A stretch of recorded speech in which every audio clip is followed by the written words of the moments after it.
Car ரேஸில் வெற்றி பெற்ற நடிகர் அஜித்குமாருக்கும் அரசியல் களத்தில் செயல்படும் நடிகர் விஜய்க்கும் நடிகர் அருண் விஜய் வாழ்த்து தெரிவித்துள்ளார்.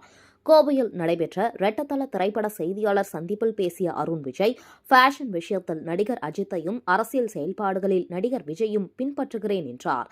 இருவருமே எனக்கு ஊக்கமளிப்பார்கள் என்றார். ரெட்டத்தல படத்தின் கதை மிகவும் கவர்ந்ததாகவும் சவாலான கதாபாத்திரம் என்பதால் இதில் நடித்ததாகவும் அவர் தெரிவித்தார்.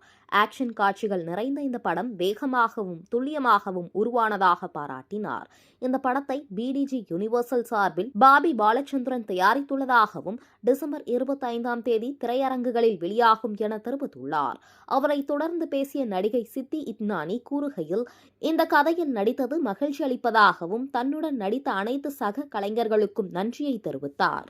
அவங்களோட அந்த ஒரு மைண்ட் செட்டுன்னு ஒன்று இருக்குல்ல, ஒரு காலகட்டத்தில் அவங்களோட பேஷனை நோக்கி, but it's very nice to see that. அதை நம்ம அப்ரிஷியேட் பண்ணணும். பியாண்ட் எவ்ரி திங், அது ரொம்ப முக்கியமான விஷயம். சும்மா போய் ப்ரெசன்ஸ் மட்டும் இல்லாமல் அங்கே டஃப்பாக ஃபைட்டு கொடுக்குறாரு. அது ரொம்ப பெருமைப்பட விஷயம் தான். ஒரு தமிழனாகவும் ஒரு இந்தியனாகவும் நம்ம பெருமைப்பட வேண்டியது.